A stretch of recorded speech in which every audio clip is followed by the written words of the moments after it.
रीमा ने आंखें खोली और बड़ी फुर्ती से उठी। बाप रे, 8 बज गए? यह कैसे हो सकता है? मैं पिछले कई सालों से इतनी देर तक नहीं सोई हूँ। फिर आज यह कैसे हो गया? आज प्रीति तो स्कूल गई। मोहित को अब ऑफिस के लिए देर हो जाएगी। फालतू में अब उनकी बातें सुननी पड़ेंगी। यह सब तो ठीक है, लेकिन माँ जी, वह दिन भर में कितनी बकबक करेंगी और मुझे इतनी देर कैसे सोने दिया उन्होंने? अब तक तो उन्होंने घर सिर पर चढ़ा लिया होगा। क्या हुआ होगा? रीमा जल्दी से उठने लगी। मोहित खुश चेहरे के साथ आया, वह भी तैयार होकर। Good morning Reema. रीमा, क्यों उठी तुम? सो जाओ ना आराम से। मैं आज लंच कर लूंगा ऑफिस में। सच कहूं तो मुझे जाने की इच्छा नहीं है, लेकिन बहुत महत्वपूर्ण मीटिंग है ना, मुझे इसलिए जाना ही पड़ेगा। पर मैं जल्दी आ जाऊंगा शाम को। बाहर घूमने जाएंगे, बाय। रीमा को बिना कुछ कहे मोहित ने उसे गले से लगा लिया और उसके माथे को चूम कर चला गया। रीमा झट से बाहर आई। किचन से कोई भी आवाज नहीं आ रही थी और जब वह बाहर आई तो पापा जी की थाली में इडली वड़े दिखाई दे रहे थे। सांभर से बहुत अच्छी खुशबू आ रही थी, लेकिन वह पैकेट से सांभर नहीं निकाल पाए। यह लोग कंटेनर में ठीक से क्यों नहीं दे सकते हैं? अगली बार कंटेनर घर से ही देना होगा। और इस घर में मुझे एक चम्मच भी नहीं मिलता। पापा जी बोले, रुकिए जी आप जरा, मैं निकाल देती हूँ, नहीं तो आप सब सांभर नीचे फर्श पर गिरा दोगे, मेरा काम बढ़ा दोगे। और आपके सामने ही तो है चम्मच, आपको तो कुछ कैसे नहीं मिलता? एक काम करो, आप यह प्लेट लेकर टेबल पर बैठो, मैं देती हूँ सांभर और चटनी निकाल कर। और धीरे बोलो जरा, बहू कभी नहीं सोती है इतनी देर। आज सोई है तो शांत रहें, नहीं तो आपकी आवाज से उठ जाएगी। बहू जब उठेगी तब दूंगी गर्म करके उसे भी, या उसके मन पसंद का नाश्ता। रीमा आश्चर्य से यह सब देख रही थी। अरे बहू, उठ गई तुम? क्यों उठी? चलो अच्छा हुआ उठ गए। तुम्हारे पापा जी तुम्हारे मन पसंद का वड़ा सांभर लाए हैं, गर्मा गर्म खा लो, फिर बाद में चाय पियेंगे साथ में। माँ जी ने सुमन को टेबल पर बिठाया। प्रीति कहाँ है? दिखी नहीं, सुमन ने पूछा। अरे बहू, मैं उसे स्कूल बस में बैठा कर आया हूँ। गई वह स्कूल, होशियार हो गई है। अब अपनी प्रीति जल्दी जल्दी करती है, सब अपने काम, तकलीफ नहीं देती है वह अब। हाँ, बैग बहुत भारी है पर उसकी। वे लोग यह नहीं समझते हैं कि बच्चे पर इतना बोझ नहीं डालते हैं। मुझे क्या बोली वह पता है? बोली, दादाजी मैं बिग गर्ल हो गई हूँ और गुड गर्ल भी। अब मैं आ जाऊंगी अकेली घर पर, आप मत आइए मुझे लेने के लिए। दादाजी पोती की प्रशंसा में मग्न थे। हाँ हाँ, मेरी बेटी समझदार हो गई है, सिर्फ दूध पीने में नाटक करती है, लगातार बड़बड़ करती रहती है, बस खाना ठीक से नहीं खाती है। अन्नपूर्णा उसके पेट में है, इतनी ऊर्जा कहाँ से आती है क्या पता। अरे रीमा, खाओ तुम बड़ा सांभर, ठंडा हो जाएगा। और चिंता मत करो तुम, मैंने प्रीति को पराठा करके दिया है, छोटा सा खाया उसने और टिफिन में भी ले गई है। माँ जी बोली, क्या पापा जी? माँ जी, मुझे उठाना चाहिए था ना, आपने क्यों किया सब काम? जाने दो, खाने में क्या बनाऊं? रीमा ने अपराध बोध से कहा। रीमा, तुम कुछ मत करो, तुम्हारी बीसी है ना, आज तो मस्त मौज करो। हमारे पड़ोस में वह चंदा आती है ना खाना बनाने के लिए, उसे बोला है मैंने आज से रोटी बनाने के लिए, बाकी का मैं कर लूंगी। तुम कितना काम करोगी?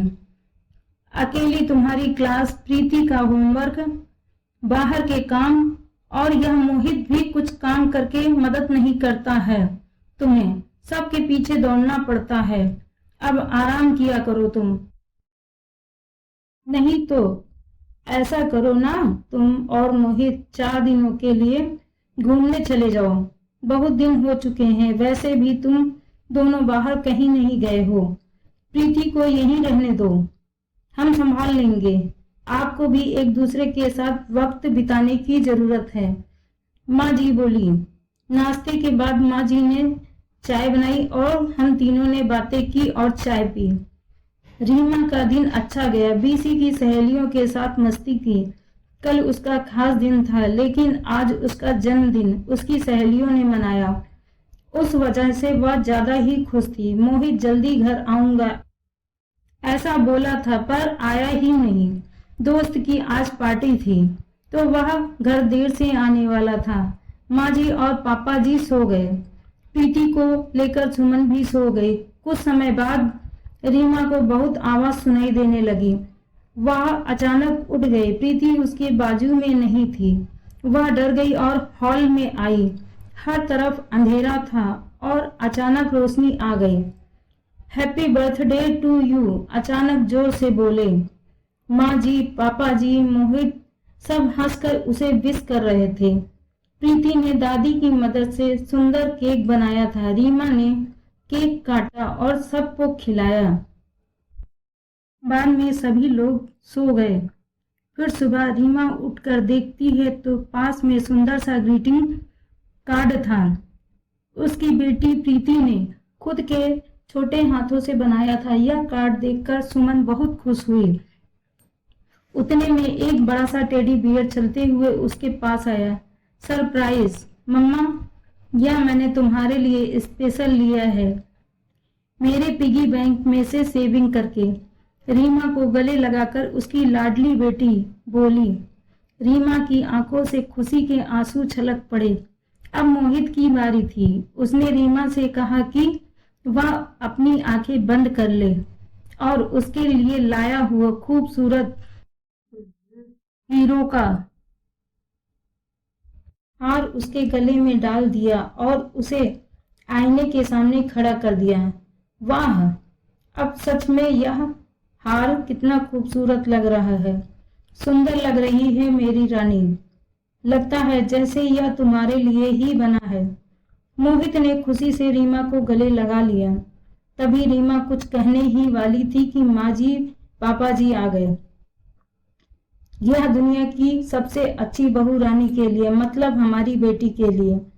माँ जी, पापा जी ने कश्मीर का टिकट रीमा के हाथों में रखा और रीमा उनके पैरों पर आशीर्वाद लेने के लिए झुकी, लेकिन माँ जी ने उसे गले से लगा लिया। पापा जी ने सर पर हाथ रखकर आशीर्वाद दिया। क्या क्या माँ जी, पापा जी, इतना बड़ा सरप्राइज? वास्तव में इसकी कोई जरूरत नहीं थी, और हम दोनों ही क्यों जाएं? रीमा ने उत्साह से कहा। नहीं नहीं, हम बूढ़े लोग क्या करेंगे वहां?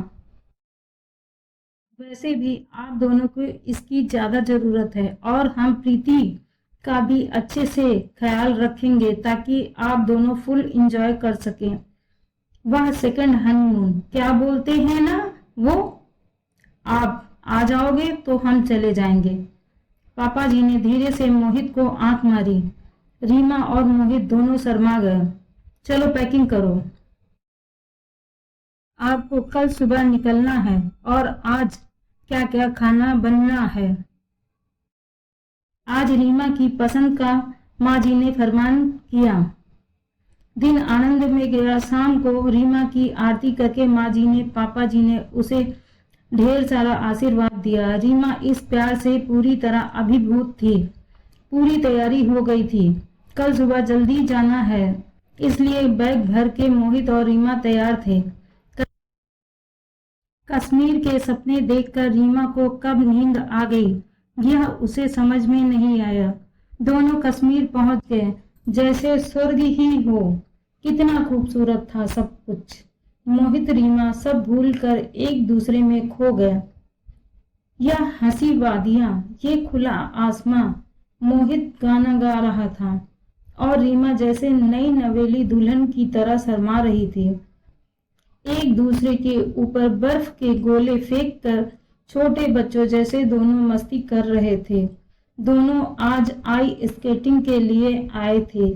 बर्फ में ठीक से खड़े होने में असमर्थ सुमन एक दूसरे को ठीक करने के दौरान अपना संतुलन खो बैठी और जोर से गिर गई। आंखें खोलकर देखती है तो क्या वह उसके बेड के ऊपर से ही गिर गई है। बाजू में मोहित सोया हुआ था। मतलब यह सपना था। इतने में बेल बजी, दूध वाला आया होगा। वह बाहर आए। उतने में उसकी सास उससे बोली, अरे रीमा, हर रोज कैसे देर से उठती हो तुम? 15 मिनट देर हो गई है आज तुम्हें, जल्दी करो। अब चाय बनाओ और नाश्ते में कुछ अच्छा नमकीन बनाओ। और मेरी सहेली आने वाली हैं, आज कुछ अच्छा खाना बना उनके लिए। और हाँ, घर पर ही रहना आज, कहीं बाहर मत जाना। माँ जी की रोज की कटकट चालू हो गई और रीमा सचमुच अपने सपने से हकीकत में आ गई। हमेशा की तरह हर कोई उसका जन्मदिन भूल गए थे। रोज की भाग दौड़, घर के काम काज, सास के ताने, ससुर की फरमाइश, पति की धुन पर नाचने और बेटी की लीला देखने में उसका दिन कब खत्म होता था वह उसे भी नहीं समझ में आता था। जिंदगी खराब लगने लगी। लेकिन कल उसने बहुत अच्छा दिन जिया। लेकिन इस एक रात के मीठे सपने में उसने इतने खुशनुमा पल जी लिए थे जो उसके लिए क्या कम था। मन में उस कश्मीर का सपना साकार होने की प्रतीक्षा में वह काम करने लगी।